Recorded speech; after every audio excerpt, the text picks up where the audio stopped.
His name is Franklin Enrique Sarceno Orla. He's 35 years old. He was living in Mountain View, California, according to his Facebook page. And his last public post was January 25th, 2018. It's this picture right here.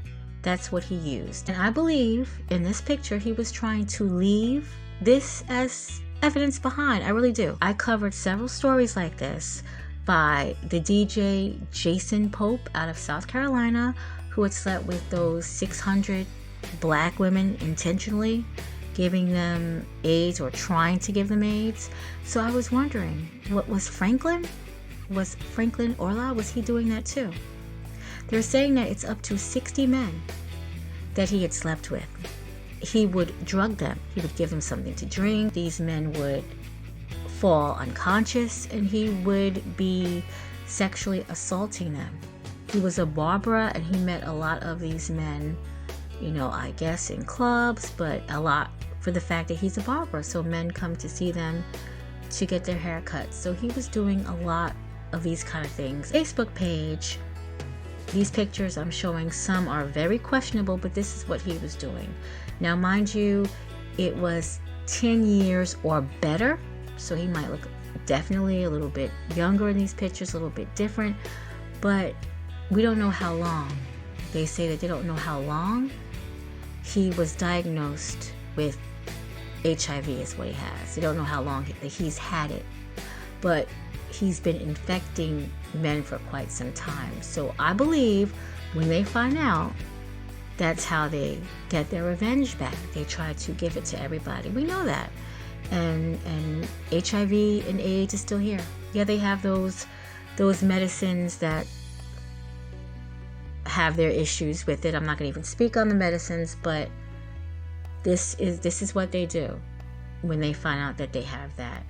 And it's terrible. It's terrible. Some men have come out, of course, with the blurred out faces, and they discussed interactions with Franklin. And it's terrible. It's terrible. Back in the United States and in a Santa Clara County courtroom, 35-year-old Franklin Enrique Sarceno Orla appeared for the first time in front of a judge Monday, facing life in prison. Mountain View Police Department Detective Lauren Riffle was the lead investigator into accusations that Sarceno Orla drugged and sexually assaulted at least 19 men while working as a barber. When you have more than one, that's crazy enough. When you have more than 5, 10, and going all the way up to over 60 people, talking to 60 humans that were victimized, in a certain population, it's terrible to have to hear these stories over and over again. Sarceno Orla freshly back in the States for this court appearance after fleeing the country and heading to Guatemala. District Attorney Jeff Rosen says Sarceno Orla skipped court after posting bail when arrested for his first alleged rape, around the time we first covered this case last fall. But court documents detail a string of crimes dating back to 2018. Victims reported losing consciousness after sharing drinks with Sarceno Orla, passing out, and waking up injured in his home. DA Rosen has also added enhancements to charges because Sarceno Orla is HIV positive. Once this individual fled the country, we made sure that we did everything we could to bring him back.